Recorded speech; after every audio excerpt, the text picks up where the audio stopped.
I'm David van Eegen. I've been working with for Kids Company, for about 8 years now.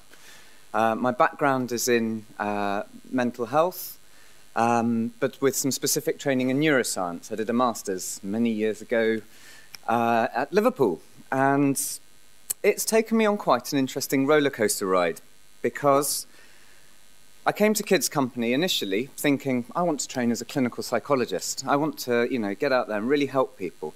And through the NHS, I got to work with the elderly and I got to work with adults. But I hadn't worked with young people. So I moved back from the Northwest, where I did my degree, and I came back to London. Thank you, Mum and Dad. You gave me a room for 6 months, and I got a job and started volunteering with Kids Company on Saturdays. One evening, I think it was in late November, I just remember it was cold and dark, really, and this rather colourful lady, Camilla, our CEO, Camilla Batman-Gelage, you may have seen her, heard of her. She's easier to see than hear. Actually, that's not true. She's pretty easy to do both. But she called me and said, darling, hello, we want to investigate stress. Our kids keep talking to us about stress. You have a master's degree, it's enough. Give up your job in a shoe shop and come and work for me. I have to hasten to add, my job in a shoe shop was actually working for someone who imported shoes and leather goods and sold to the high street, and I thought I was desperately important. But she introduced me to some really inspiring people who reminded me that actually working with others, with other people, really does replace any sense of money, any sense of prestige and position. Because I was lucky enough to get a daily dose of thank you, which is remarkable in this day and age. So, I came in with my books, came in with my knowledge, came in with my lovely degree certificates, and started thinking about stress. And Camilla said, stop thinking about the books. Go and work with our children. Read their stories. I've interviewed 400 of them. And they keep talking about this stress. Go and read their stories and start there. And think about this word, David. Think about empathy. I thought, oh, God, no, I'm a scientist. I don't do that. That's not interesting. Well, this is the journey that empathy led me on and helped us underpin a lot of our work and inspired the way we work with our children. And my only job was to write it down, what we were actually doing, to help make it more understandable for those out there who maybe struggle with quite an oblique concept, love, how are we going to love these children? Well, maybe it starts off with trying to just get that sense of empathy in what's going on. So, the effect of stress and the need for calm. Whilst reading about stress, it was pretty difficult to work out what on earth they were talking about, because it seemed to be everything and anything. Anything from chest pains, exhaustion, hunger, to illness, to arguments, to worry. So, the first thing I had to do was try and think of what am I talking about when I'm talking about stress? Well, it's a bit of a catch-all. I like to use the example that two people can be stood on a cliff top. One person can be enjoying that view immensely. The other person can be absolutely terrified. Or for those of you who've maybe ridden a roller coaster, some of you may have gone straight to the back of the queue again and gone on for a second time. Others of us have walked away and been very happy with just an ice cream for the rest of the day. So, it is a very subjective experience. And we all get it. And we all manage it most of the time. This is, please don't worry about memorizing this diagram. It's basically a breakdown of the two ways we have to deal with stress. The blue pathway is the way we manage medium and low-level stress. When we're thinking about bills, when we're thinking about shopping, when we're thinking about what to do next, when we're in an exam, those sorts of things. Maybe even doing some public speaking. But hopefully, using something called the prefrontal cortex and the hippocampus, where we can put together facts and figures and work out ways of dealing with problems and coming to solutions, we have a low impulse, a low aggression, and a hopefully not violent approach to these problems. We have a thoughtful response. And that's ideal most of the time. But we also have another side. We have a side that when we lose our temper, and we do, we all have a threshold, some of us higher than others, and that's mediated by a structure called the amygdala. And so what I was trying to do is to get into why are these guys being so impulsive and aggressive? And this was the first hook. You know, the words impulsive and aggressive were used. The literature kept talking about the amygdala. Suddenly the word emotion started becoming very, very important. Now, my studies showed me that the two systems, they talk to each other endlessly. The prefrontal cortex basically calms the amygdala down. It reassures it. For want of a better description, it does the calm chat, going, don't worry, those dark shapes, those people on the street corner, you actually know them. They're not going to rob you. It's okay. And the amygdala will just go, yeah, all right, yeah, but, you know, just register the threat. And the prefrontal cortex and hippocampus, they actually release some what are called neurotransmitters to keep the amygdala calm. However, the amygdala is also feeding back information the whole time, but by releasing its own little set of neurotransmitters. It's fascinating, the brain. There's almost like chemical warfare going on between the two, all the different structures. But here's a picture of the prefrontal cortex in peach. It's at the front of the brain. It's something that develops after we're born. It's quite small when we're born, but it inflates in size very quickly. And it develops with educational experience, socialization, talking to people, doing things, listening to things, playing with different colored bricks, anything. And it's very useful. We've got the biggest one of the animal kingdom. And it's also a bit of a tricky thing to deal with because it's what helps us be able to lie, which is something only we can do. And here are pictures of the amygdala and the hippocampus. Don't worry about the names. Amygdala is just Greek for walnut, almond. And hippocampus, again, is Greek for seahorse. When brains were first dissected, I'm going to guess at about 400 BC. Hands up if anyone knows different. Good. When they dissected them, they just named them after things they looked like. The amygdala in red looked a bit like an almond. The hippocampus in purple looked a bit like a seahorse. So, you know, don't worry about this kind of stuff. But they have a conversation. And when stress starts to increase, when stress starts to become, well, excuse my... Yes, when stress starts to increase, the amygdala registers things like somebody's body position. It registers things like noise level, pheromones, skin tone. Did I say body posture? Yeah, also mean tone of voice, things like that. It'll even register the size of somebody else's pupil. This is something that the makeup industry has keyed into and is obviously trying to make a lot of money by fooling each other's amygdala into convincing us that we fancy each other. But it's a wonderfully subtle and delicate or sensitive organ in the brain. The key with the amygdala, though, is we're born with it fully developed and fully functioning. It's very useful as a toddler to know who's nice and who's nasty. Who do you want to cry for help from, and who do you want to stay quiet around? And as the amygdala triggers panic responses, when we see threat, when we see someone squaring up to us, when we hear someone start to shout, it assesses the quality and it says, don't like this. I don't know what it is I don't like, but I'm just pretty sure I don't like it. It's that gut feeling that something's going to happen. And it triggers a nervous and hormonal response.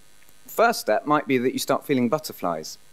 We start moving blood around our bodies to move it away from the stomach and move it into muscles to get ready for what's called fight or flight.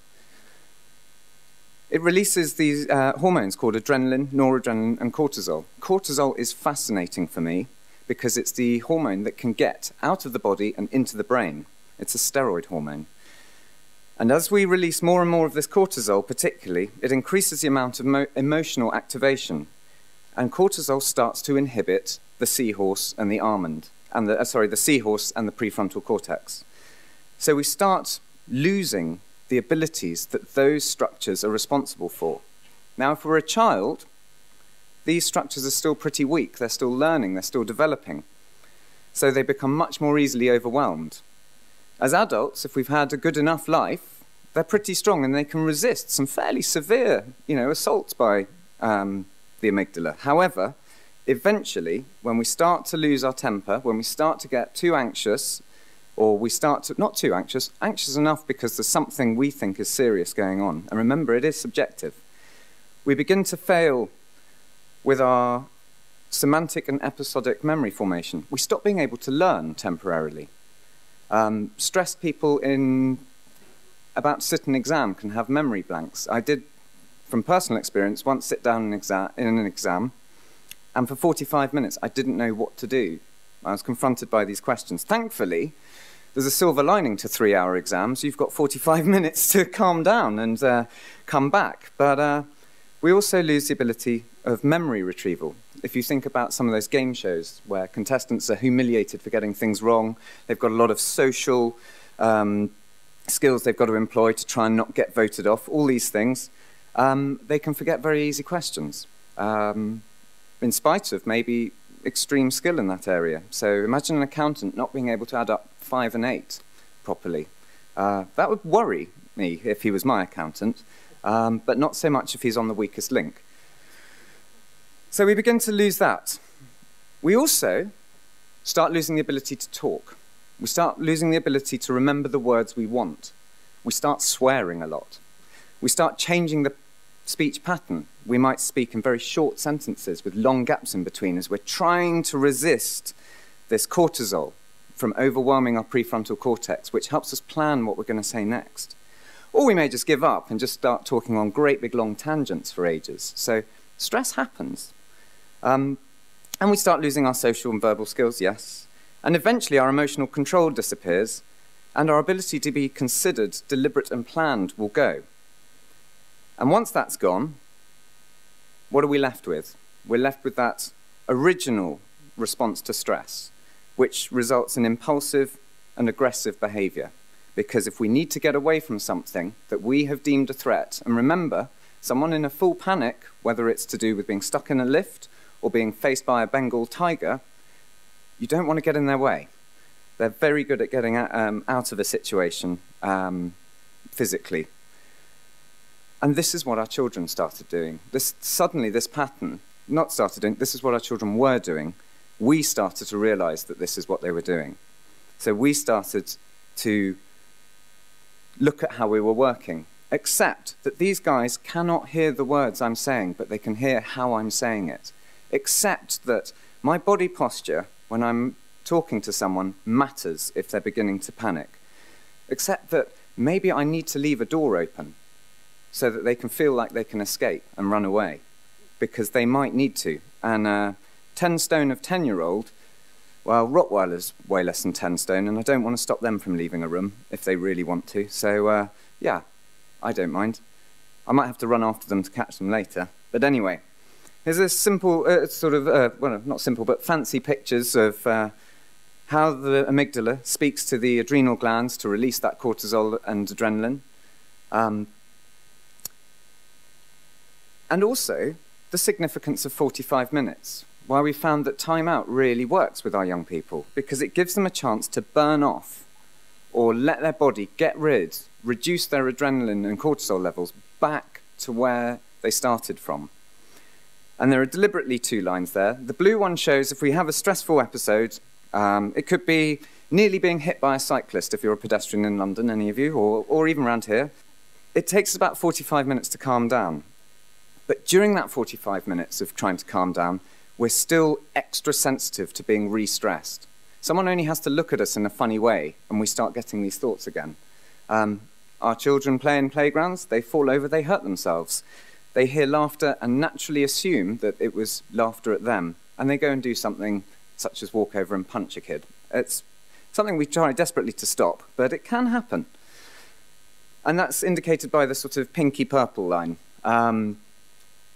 I like to describe when I come home from a difficult day at work, difficult tube journey, open the fridge to find out there's no milk, my brother's drunk it all, and then my brother pipes up from in front of the television from where he's been sat for an hour. I said, Dave, would you make me a cup of tea? He doesn't get a good response because I'm already quite stressed. Whereas normally, if I'm quite happy and calm, I'm all right with making a cup of tea. I quite like cups of tea myself, so I'll make one for both of us. But the point being is if I'm stressed, he can pretty much expect me to turn around and go, do it yourself, you lazy little bugger, or something like that. There is also, at around 45 minutes after the last stressful moment, a little dip in cortisol and adrenaline. And this is often matched with tears in children and young people, or a sense of exhaustion, where they kind of just deflate. It is a natural response. I don't know the explanation behind it. Mother Nature is wonderfully obscure, but also strangely sensible. So we do need that 45 minutes with our young people to help them calm down. And we also need to accept that the minute they walk in is not necessarily their first minute of the day.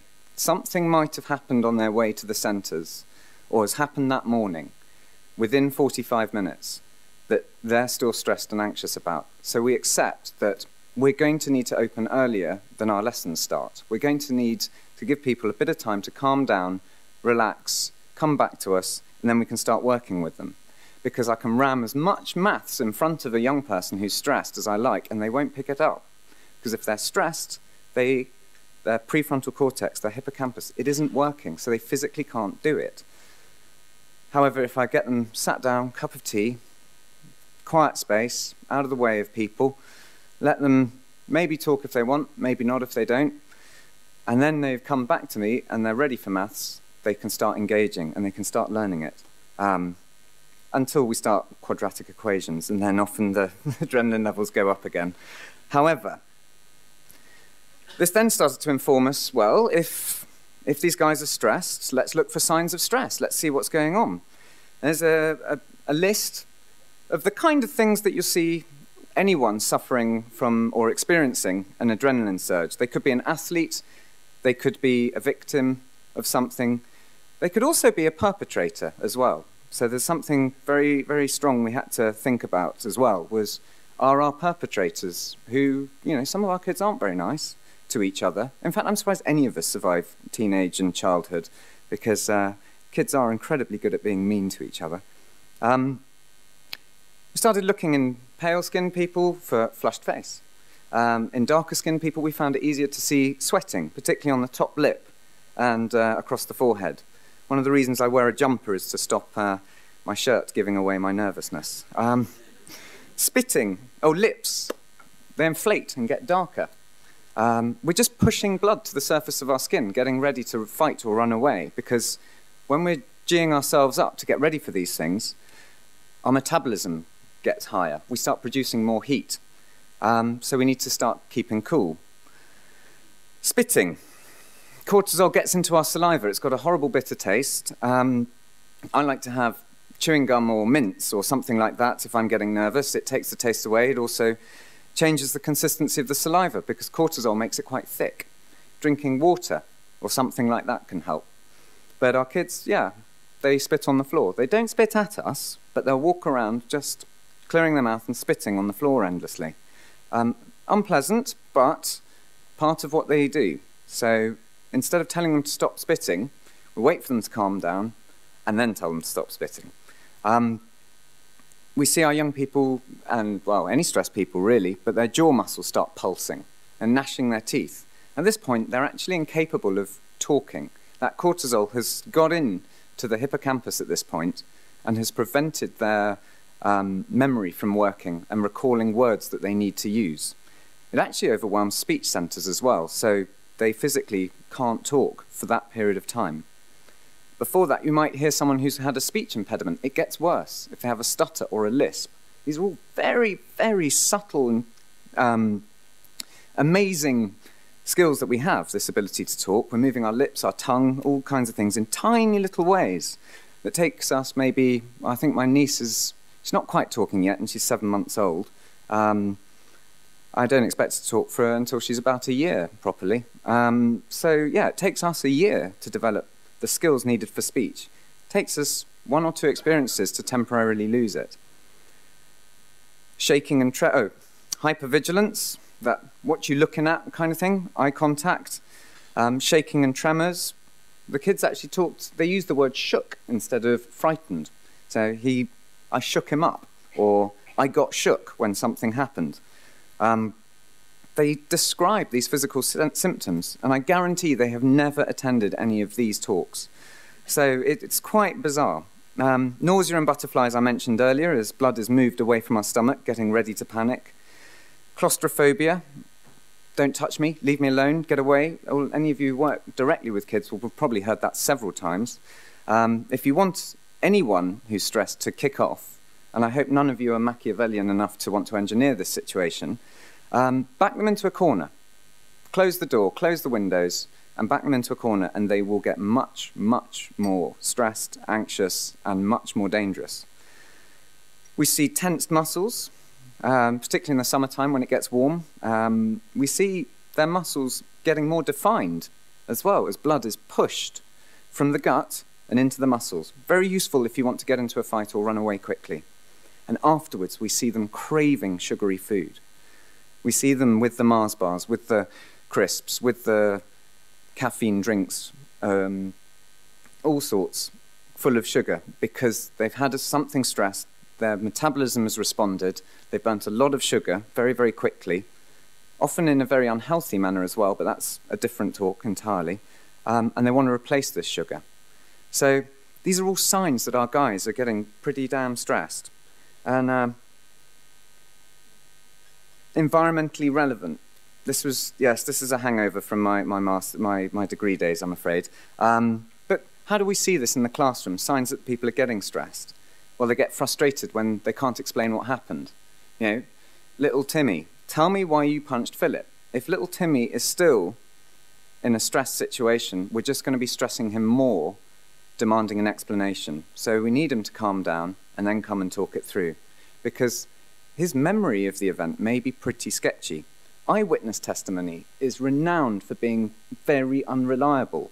It's why we have CCTV breeding across London, certainly, and the rest of the UK. Because we can't trust eyewitnesses. When we get stressed as a witness, even, our memory begins to play tricks on us. It begins to be affected by the stress of watching something nasty going on. We see a lot of fidgeting with our kids. Some may genuinely have ADHD. Some will just be trying to distract themselves from the feelings and thoughts that they've got an exam coming up, that they're going to have to go home and there might be an argument, that something happened recently that they can't get out of their mind. These sorts of things. Fidgeting is a great indicator of an anxious child, or person, frankly. Hiding and withdrawing to a safe area, our little ones particularly. And again, it sort of makes sense. If you're too small to run away, if you're too small to fight something off, your best bet is to go and hide somewhere and be as quiet as possible. So we work a lot with the quiet children as well as the naughty children through Kids Company. The response to authority figures. It's not always the same. Some people see authority figures as a threat. Again, this subjective nature, when the head of year can walk in and go, now, look here, what's going on? Other people can see them as a sense of safety because they bring calm to a classroom. It absolutely depends on that individual's perception of that authority figure. So I, before I worked at Kids Company, found the police to be genuinely on my side, helpful people, very nice, very kind, always willing to tell me where I needed to get to if I got a bit lost. We once got raided by the police. My experience of them was completely different after that. So sometimes it all depends on who they think you are, who I think they are, and what are my experiences of them to see how we respond to authority figures. Eating and not eating is a great sign. We sit and eat with our young people every lunchtime. We go and have a chat with the ones who don't want to eat because the butterflies are feeling sick, they don't want to eat it. And trust me, they love the food. After about a week, particularly new kids, when they don't eat for the first week or so, but after about 2 weeks, you see them merrily chomping away. So I'm quite reassured that it's not the food. And also this poor memory performance. So are they underperforming at school and yet they come across as really bright when you chat to them? There are verbal skills and things specific to certain forms of intelligence or IQ, but there are guys, we did a sample of IQ tests. Our guys are totally follow the national pattern of IQ, but they're all underperforming at school, and that doesn't match. So either the IQ test is wrong, and there are arguments for that, or something's happening in their school environment that is affecting their ability to learn new skills, new knowledge, things like that. So we've got to think about this and find ways. And This is why we want them to relax before they start their lessons. Management of behaviours, well, this was what I was talking about earlier. So what's my facial expression like? What's my body posture like? What's my tone of voice? Is there an exit that these guys can identify? Are they beginning to feel claustrophobic? Maybe just walking over and opening a door and letting some fresh air in can change the whole tone of an interaction with one of our young people. Is the environment safe? Is it a low stimulation, a low stress environment? If someone's walking in already wound up and anxious and people are running around and shouting that they don't know, they're going to stay anxious. Or is there an opportunity for them to get a bit of privacy, get away from observers, people looking at them, wondering who they are, sizing them up? Teenagers are very, very bad at assessing risk. They actually overestimate the threat from other people. They see us adults with totally neutral faces, and they assume we're more threatening. As adults, we come slightly back to the normal pattern, and we can see the difference between a neutral face and an aggressive face. But teenagers already, with no traumatic history, are already primed to assume that people are being threatening, particularly adults. Throw in a bit of trauma, throw in something nasty, something sinister that they've experienced from adults, and well, they're even more primed for threat, and understandably so. And exercise. Remember, stress can be something from in the body. So are these guys exhausted because they've walked up a flight of stairs, and grumpy because they've got low blood sugar and they need to get fit to help them find life just that bit easier? And are they getting a balanced and regular diet to avoid these sugar highs and lows? I know, in fact, I'm regularly reminded by my wonderful girlfriend, when I haven't had something to eat for a couple of hours, I start getting a bit grumpy. And yeah, a sandwich gets sort of presented. Yeah, low blood sugar makes us grumpy. All sorts, even having a headache or being thirsty. But then the other side of it, if we want to protect our guys from further stress, I mentioned the safe place earlier. Why aren't we all traumatized by going through something extremely dangerous and traumatic, which is childbirth, both for the child and the mother? Some women go through having children more than once, and it's a painful, dangerous experience, I'm told. So, something must be going on to mean, all right, well, we'll do that again because it's wonderful. Well, there's another one of these magical, no, I won't use that word, I already have, but neurotransmitter called oxytocin. And this somehow, and it's very poorly understood, but it's present wherever there's a bonding activity. It's very present during childbirth, both in the mother and the child, and hopefully the father if he's still conscious and in the room. But the other kind of places, and it's quite fitting that due to the venue, but it's very present on football terraces, in football supporters, when they're singing together. It forms this bond, this community. It's present wherever this behavior is going on. There is almost certainly a link. It's quite difficult to prove it. Have they got a balanced and supportive carer in their life, or even institution? We had a rather ego-bashing review by the Anna Freud Centre, came to the Kids Company Centre, and we were all walking around as key workers going, yeah, we have this wonderful attachment with our kids, you understand that, Anna Freud. And they said, no, they like the building. It's a lovely building, it's a lovely place, it's the same people are always there, that's what they like. It's not you guys, it's the building. They reviewed it and they made one concession, which was, well, some of them it's the building and some of them it's their key workers. So, yeah, but we were the ones who keep the building open. So we were still proud of that. And we're pleased. We were pleased they liked the building because we put a lot of effort into it as well. Another protective measure is, how do parents view their kids? Do they view them with aspirations on their behalf? Do they view them as an investment? Do they view them as something to do better than me?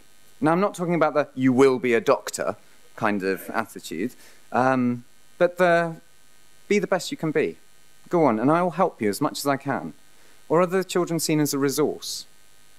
Do parents feel they need their children because they're lonely? Do they feel they need them because Well, some of our young people say, Mum only had me to get on the housing list. I hope that's not true, but it's talked about. It's talked about. And this positive and trusting relationships with other people. Being friends just because you like people, not because of what they can do for you.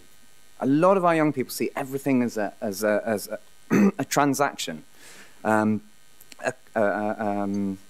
contract. I do this, you do that, then we're going to be friends. You break your side of the contract, and woe betide what happens next. Slowly and steadily, by spending time with these kids, they can just give us some positive and trusting feedback. They trust us because we're willing to give them this time, and that's all it is. And then this rich environment, by which I mean stimulating, lots of learning opportunities, things like that, in a sense of calm. And rehabilitation, consistency, cornerstone of any therapeutic approach is be consistent. Do what you say you're going to do. Keep your promises. So we have to be damn slow to make a promise, but very quick to keep one, because we'll get called on it regularly. Low stress, safe environment, as much education as possible. If kids can deal with school, it's fantastic. If they can't, we need to find something that they can deal with. Positive, trusting relationships I mentioned already. Innocent, positive trust, linked with oxytocin again, helping them find the sense of community. Because kids want it. They want friends. They want family. And if they don't find it in the household, they go out and find it on the street. And then it gets called a gang. And then it gets called a lot of things, and it causes a lot of trouble for them and for us. And at the time of writing, the response is extremely speedy, up to about 23 years old.